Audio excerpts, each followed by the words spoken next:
Welcome to this episode of The Road to Online Retail. I'm Nigel Miller. In our previous two podcasts, we've been exploring the belief of Kevin Moore, an international retail and sales marketing expert, that we are now entering the second age of online retail. This second age is the accelerated migration of shoppers to digital retailing of all goods and services. In our podcast, we're exploring ways that both physical and digital retailers can ensure they're ready for this second age. And today, we'll be discussing the retailer's Phygital offering. Phygital offering. Phygital offering? Not bad, not bad. Offering. Not bad. How am I doing? Not bad, not bad. Kevin, welcome. Thank you. Mr. Moore, you know how much I hate made-up words. Is Phygital something you've come up with just to wind me up? And if not, what is it? No, it's not made up by me. So again, when we were working through a number of digital companies and certainly the phoenixing of the Toys R Us brand, it was clear that there's so much heritage in a brand that's traditionally been in retail, physical retail. There's so many experiences of parents and children and grandparents walking around stores in their childhood that we needed to be able to connect with that. If we were to go pure online, being pure online in certain categories, you lose the emotion. So we clearly sat down and said, how do we get this physical experience that we can remember as children? How do we capture what happens in Hamleys and FAO Schwartz, the physical, and how we get it into the digital world? We kept doing physical, digital, physical, digital, physical, digital, Phygital. And it came around from just batting it backwards and forwards. But it's important because it is that whole basis of storytelling, conveying the narrative visually with real people, connecting with whatever they're buying and building strong emotional connections with the community through digital, through social media channels, exploring and experimenting with a combination of physical and digital. But it's gone beyond that now because we're seeing people clearly combining the digital element of being able to, surf online, shop online, engage online with the physical element of taking possession of the products or engaging with the products. And we ought to go through a few examples of those that people kind of know, but they don't sort of realize that it's a Phygital interface. It's a connection of digital and physical. So, Kevin, you've talked about Phygital in overall terms. So using storytelling, high quality video and imagery to let online shoppers feel the same emotions as if they were in a physical store. But can you give me a real world example that people can maybe relate to? Yeah, what I'll do is I'll do a couple of creative ones and then take it into the things that we're actually already experiencing and don't realize it. So there's some very clever stuff that's now actually coming to fruition. And you mentioned something, you told me a story about a wine region in Australia some years ago. Yeah, so a few years ago, I was doing some videos for the body that was rolling out broadband over here in Australia, the NBN. And we did an interview with a guy called Chester, who is sort of the head of a lovely winery down in Adelaide or near Adelaide, down in McLaren Vale called Darrenberg. And he was using the internet to basically do wine tastings internationally. So he was sending over boxes and boxes of wines to distributors in places like Russia. And then those distributors were organizing events and they were getting people to come in and do a wine tasting with Chester linking in and telling them all about the wines, telling them about the winery, and basically also showing them around. So showing them into the barrel rooms and all sorts of stuff, all on the internet. This must be 6-7 years ago, so a long time ago. That's just one example. So that triggered, when you told me that story, there's a piece of work one of my agencies is doing at the moment in Japan. And I think it's brilliant work, and it's client driven. So brilliant work. So this is a wine company, but it's a very, very premium wine company. So you may have heard of a company called Damon Romani Conti. People talk about DRC as being the ultimate wine in the world. A bottle set you back about $18,000. Whoa. Yeah, it's not DRC that are doing this, but it's another premium wine company. I'm not going to name them because the work's going on. But effectively, exactly as you've described with the digital environment, what is happening is premium select micro bottles of very old, very expensive wine has been shipped in the mail, in courier, to about 700 very high net worth Japanese who love their wine. And there is then the head winemaker on a microsite in real time talking to 700 people, facilitated conversation. So there are translators, facilitated conversation about the wine, about the attributes of the wine, about the cellaring. And because it's built into a microsite, which is two-way audio video, so this isn't a Zoom call. This is full conference facility with a producer being able to bring up different questions and bring them onto a screen to interface and to react in the digital world with the winemaker whilst tasting the wine, understanding the tasting notes. And built into the microsite, because it's a microsite just for those 700 people, is the order process for them to click and have the actual bottles and cases of the premium wine shipped to them. Now, that is, for me, one of the most beautiful physical, digital, Phygital that I've heard or been experienced in a long time. It really is coming of age. That sounds amazing, but we're talking there about very expensive products. Are there things that, in a more mass market way are being done that you can think of? Yes, there are, and I'll touch on some of those. But it's important to remember that whenever we have a shift in behavior, it always starts at the top end of a marketplace. Okay. We all want to save the planet and buy electric cars, and they're $100,000 a pop. We can't do it. But then 10 years later, everybody has electric cars and they're $32,000 a pop. So it always starts, the innovation will always start at the top because that's where the margin is, that's where the early adopters go. So as we see this cascading down, we're seeing it in many ways. Some of the key Phygital, we don't even think of it as being Phygital. Click and collect is a classic Phygital. So I go online, I buy what I want to do. I'm saving myself time. Remember, number 2 is convenience. Online shoppers want convenience. Just before you go there, can you just quickly remind us what are the top 5 things that online shoppers are looking for? Yep. So the number 1 is range. People want the broadest range of products in stock that they can have. So we talked about don't put things up pretending you've got them in stock. They must be in stock. So the widest range possible in stock. Number 2 is convenience, that everything I want is on your site. It's easy to shop. I have options of where I send things to. I can click and collect if I choose to. Service, so that it is easy to shop with you. There's follow-up. There are plenty of support if it's a technical product on your site for people to have that. Or there are people out in the community that can help you with the product if it's technical. Number 4 is payment terms, but payment terms, not just credit card, but PayPal and the ability to have afterpay, so part payments is huge. And then the 5th one is pricing and promotion. So prices right down at number 5. Yep. So just a quick aside on that one. So on the click and collect, I know a lot of physical retailers who have probably not put an awful lot of attention into their online selling ability have suddenly discovered that click and collect is an incredibly powerful thing to be offering in these difficult times. I was reading about a very large hardware store over here that their CEO had been getting flack for their move towards online shopping, but now is laughing his head off with what's been going on, and particularly with the click and collect aspect of it. So these sort of changes are major parts of this digital change that's going on and the second age. Yes, it is. It is, and it's being adopted mainstream. So it's that whole convenience thing. The reason click and collect works is convenience. So that's the digital to physical, Nigel. I'm not going to do Digifizz, but it's digital interface. You start. Thank goodness for that. You start the journey digitally and you finish it physically. On the other end, you can start physically and end it digitally. So, in premium stores, in the middle of cities where people don't want to carry things around, certainly bulky items, I can pay and choose in store and ship to home. So my interface starts in a physical environment. I get all the support I want, all the engagement from very knowledgeable shop assistants in amazing stores with a range of items I can touch, taste, smell. And I say, that's beautiful. Here's the payment for it. And please have it delivered to my home. And all my details are online. Nespresso are doing it. Nespresso have beautifully segued out of their physical store locations into their already online offering. And they've been able to almost not miss a beat in being able to provide coffee to Nespresso drinkers all around the world. They've done it beautifully.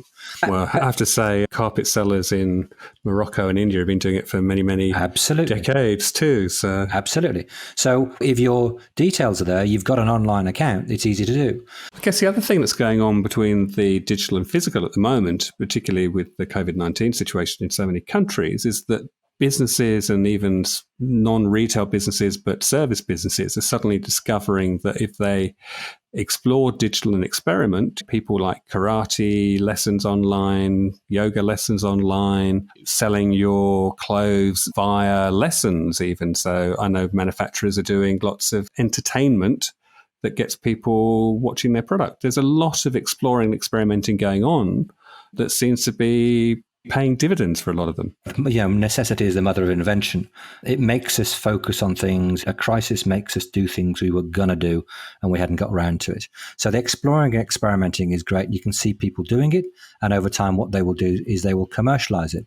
I mean, we started this whole process by saying we want to help people to go online because we've been around retail for many years. We've helped retailers run their businesses better. How do we translate those things into an online world? And that's what we've said we wanted to do and continue to do.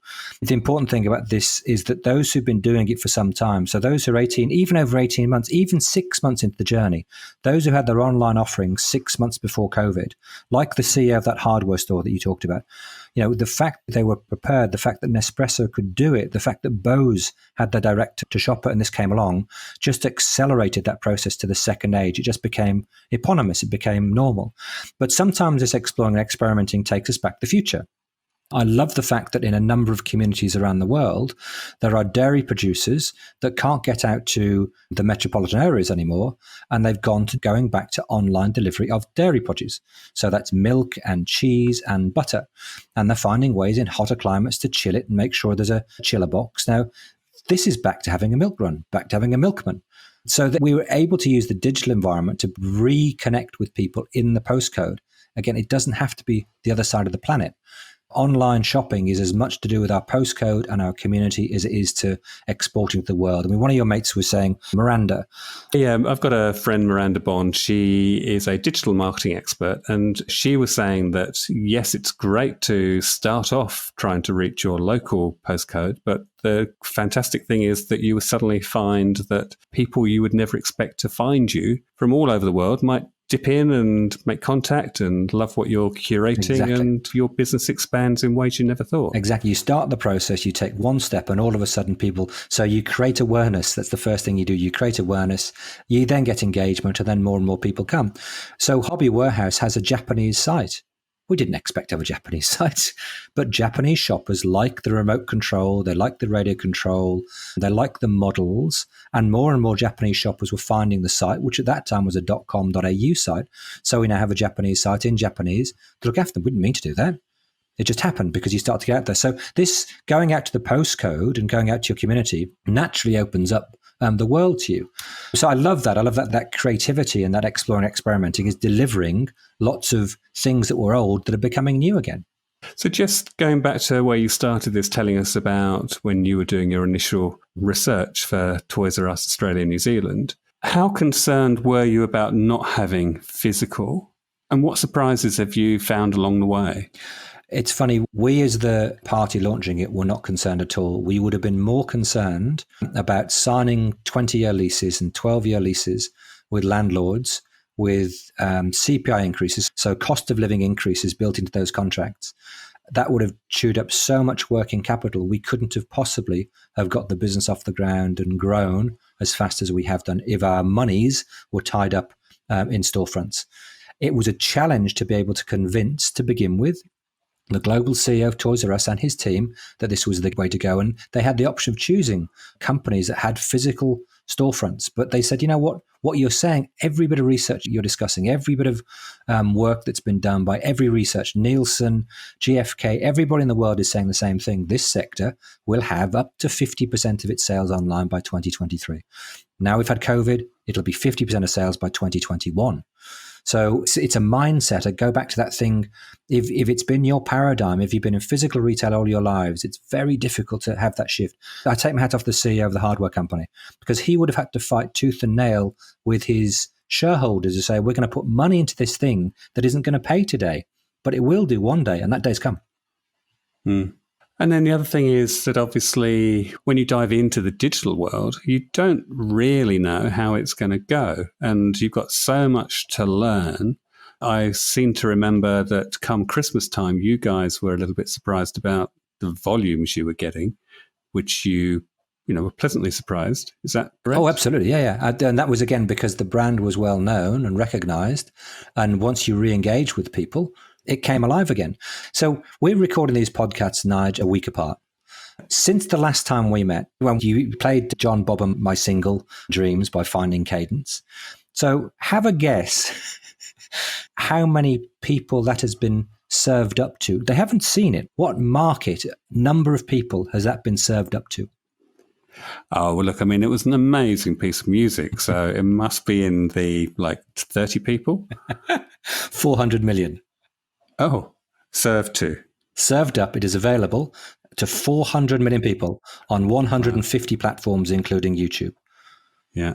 So this is singer-songwriters in a particular market, and it's been served up potentially to 400 million people. Now, you can't get 400 million television viewers. You can't get 400 million radio listeners. It's not possible. So this whole digital world is such a mind shift for people to get their heads around. That's why go into it, step into it. The worst that can happen is nothing. The next worst thing that can happen is the demand's so incredible, you've got to get people to help you. Yeah. Okay. And that's not necessarily the worst problem to have. No. Okay. Okay.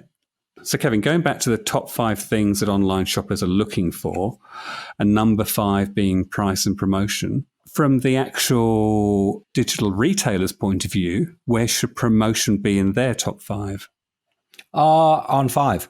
So it sits there at number 5 because you make sure you're getting your ranging right. You make sure that you are offering that convenience that your shoppers want, great service, the payment terms there. You're looking after all of the people who've come to the site, who are aware of you, that you have a relationship with. So it stays at number 5. But then what you do is you bring it up at key times. So at key seasonal times, you cannot possibly be in a seasonal market whenever your season is. You cannot be in a seasonal part of the market, time of the year, and not be promoting actively because you're uncompetitive. Now, that doesn't mean you're the cheapest price. It means that you're offering something. You've talked about freight. How important is it? It's a great promotional item. I'll offer free freight on any orders over $50. I'll offer free freight for the next week. I'll offer free freight if this particular item is chosen in the basket of things you have. I'll promote to certain percentages because that's the norm in the marketplace at that point in time. So we talk about Black Friday and Cyber Monday. You have to be price competitive because people are spending the money that they have, and once it's gone, it's gone. Does that make sense? Yeah. Key seasonal times, people come to the day, they come to the week, they come to that seasonal point in time with $1,000, and that's all they've got. I don't mean they've got $1,000 cash. I mean, they've got $1,000.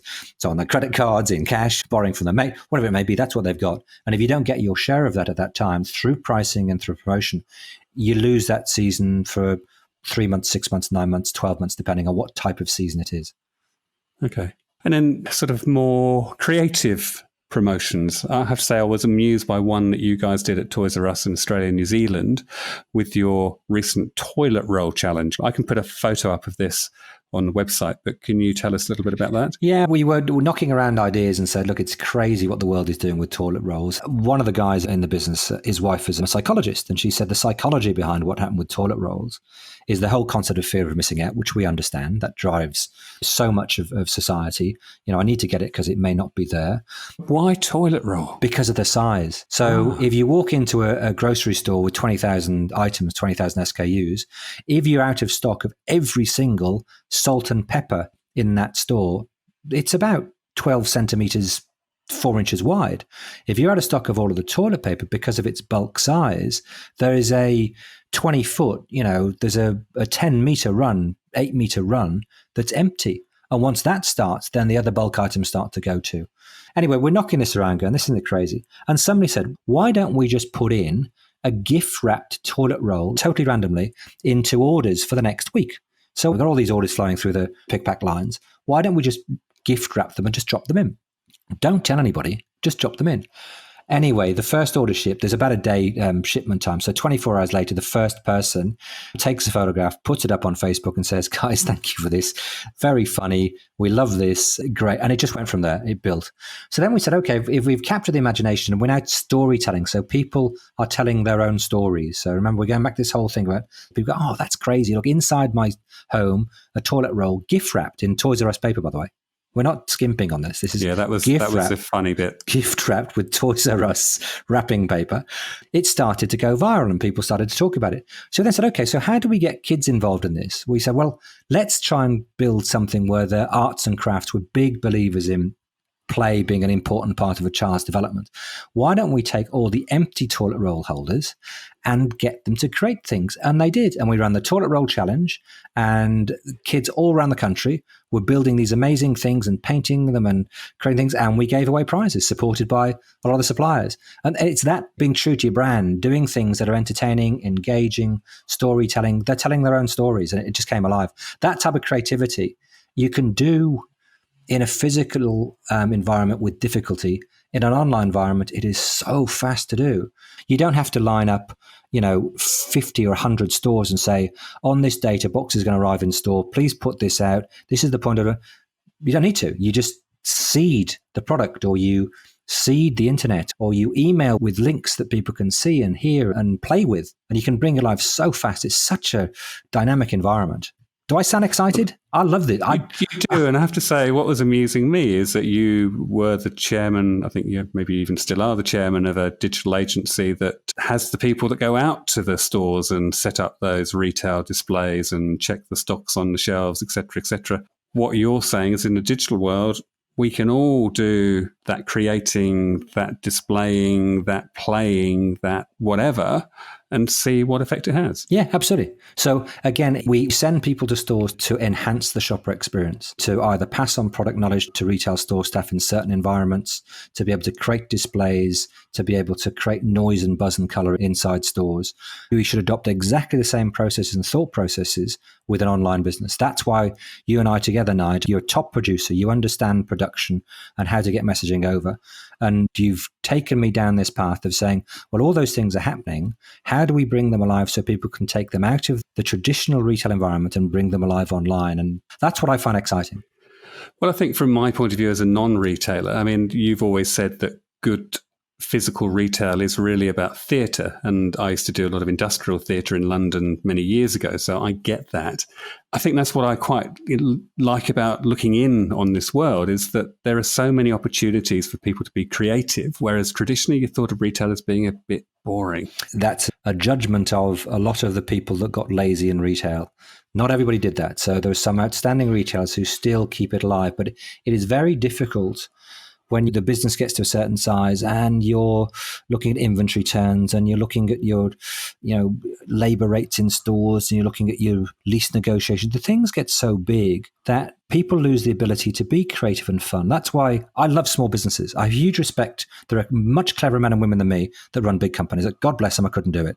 I love small businesses, sub $100 million, $5 to $10 million, $2 to $5 million. They're great businesses. They turn quickly. People can get them to grow fast. You can bring your friends into them. I love small businesses. So that's where I get the greatest buzz from. They move quickly. You can do things, and never more so now than with online, with all the infrastructures around you. It's almost paint by numbers. You can set up a business, Shopify site, Facebook. We haven't touched much on Facebook, Instagram, and YouTube, but, unbelievable broadcast networks. That's what they are. We think, they're social media. They're broadcast networks. Well, Amazon as well, really. You can tap into Amazon if you're a retailer, and obviously the eBays and all the other bits and pieces. And Alibaba and everybody else, yeah. I'm not sure if it's still the case, but I remember when I used to do this small business show many years ago, we were doing a program about a physical model aircraft retailer. And he was saying at the time that often he'd end up with old stock and he'd pop it onto eBay and people would fight online and end up paying more to buy it through eBay than they would if they come into the shop. And he just found that baffling. I don't know if that still happens. There's the whole thing about if it's a limited edition, if it's going to run out of stock, we'll have it at any price. Toilet paper. Yeah, it's exactly that mentality. But the great thing about that, so let me just play that through. That for me, that's a classic case study. We're going to do more case studies. What he did is he started early in the marketplaces and he had the humility to say, I can't wash this stock through in my own store fast enough. Remember when we discount stock through a store, we're doing it for a really clear reason, because we don't want it in the store ever again. Yeah? And the amount of guys in retail who wash this thing out, it hasn't moved for months. They discount it, washes out, said, that went great, let's get some more. And they reorder and it sticks again. And the only reason it went out through the door was because you're making no money on it. We call it trading dollars. It costs you $1 and you sell it for $1. Trading dollars. Let's go and sell dollar notes for $1. And the other thing is it kind of affects your business. So department stores, luxury department stores around the world, over the last 3 or 4 years maximum, have taken their discounted product at the end of the year out of the stores. Gary Lafayette in Europe Europe has done this really well.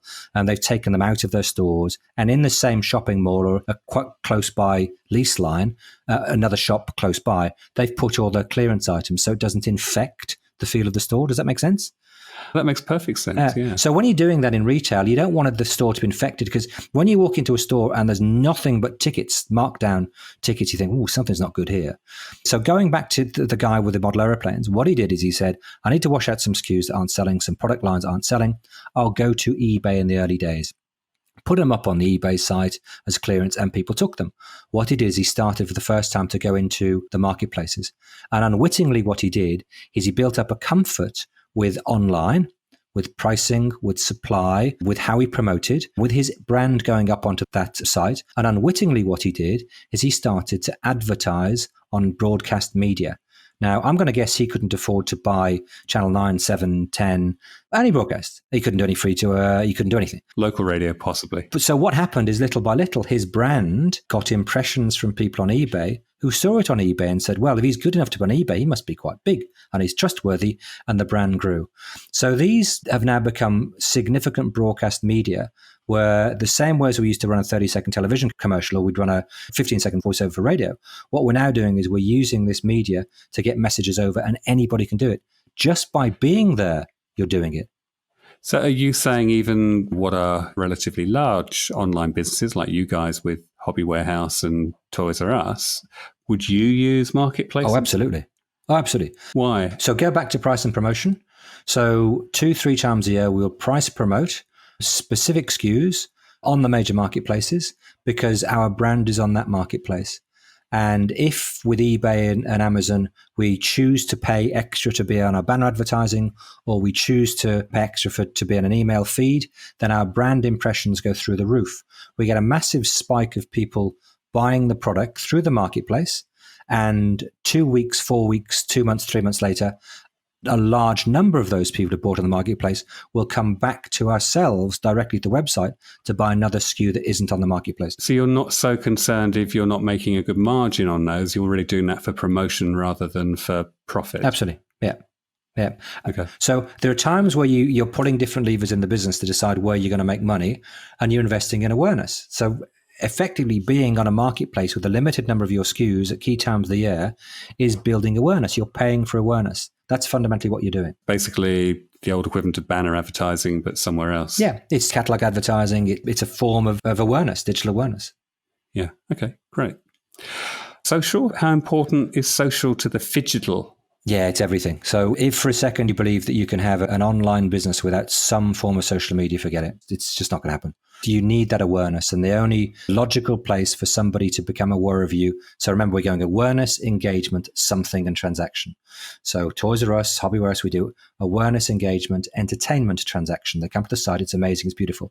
In fintech and financial services, we go awareness, engagement, conversation, transaction. So people have to talk to a financial advisor before they can make investment.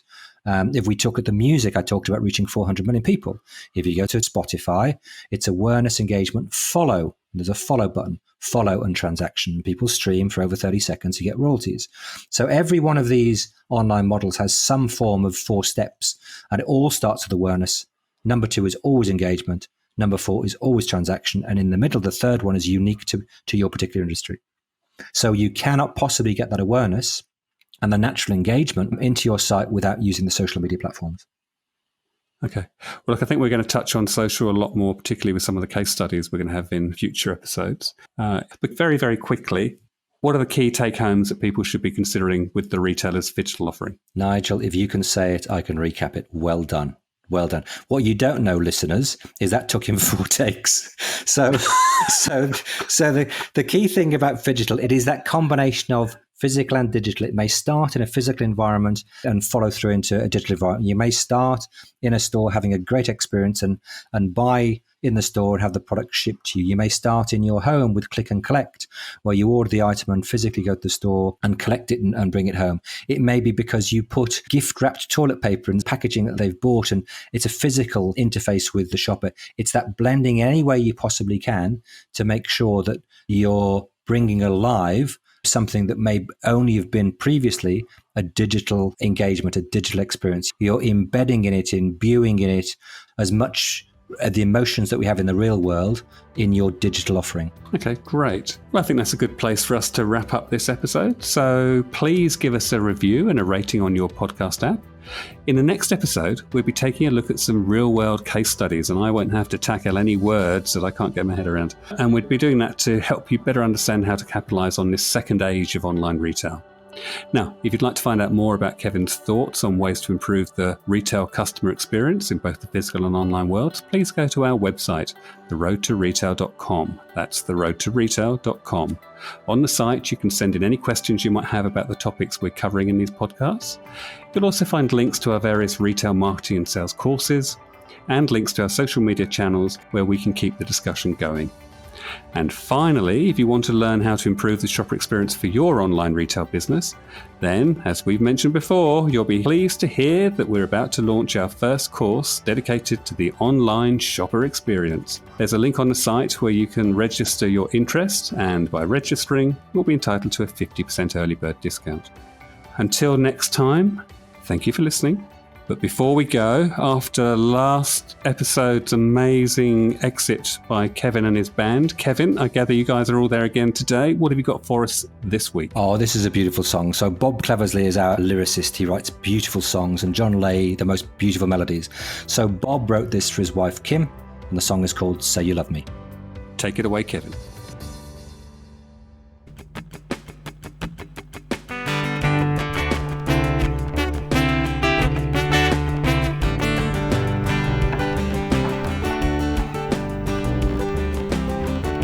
Say that love is hard to get, like winning on a racehorse bet, full of hope of things to come, waiting for the morning sun. My heart beats like a native drum, my lips burn like the glowing sun, my body aches to have you near, our lives entwined, to me it's clear. Say you love me, only me. Say it back to me.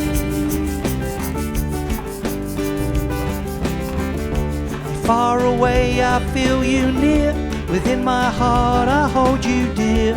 Whispers on the summer rain, breaking waves on a coral cave. Dreaming now of far-off lands, sparkling waters and golden sands. To have you near me by my side is only what my heart desires. Say you love me, only me. Say it back to me. My love for you is oh so deep, like trade winds on the oceans meet, like sunshine on a summer's day. My love for you won't go away, like sunshine on a summer's day. My love for you won't go away.